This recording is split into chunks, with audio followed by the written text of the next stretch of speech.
Car's here. Car's here too.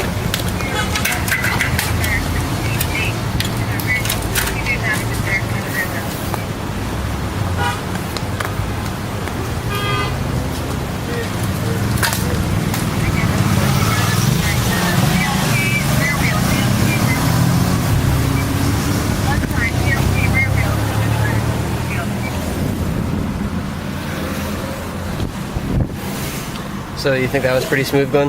Yeah, that was pretty smooth. We got two guys waiting. We got one guy waiting for him. We got another guy on the back.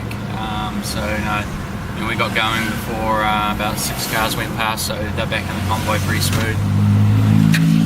Cool. It was good that we were up there when that happened. Otherwise, it would have taken us another 5-6 minutes to probably get up from our car position. Yep. So.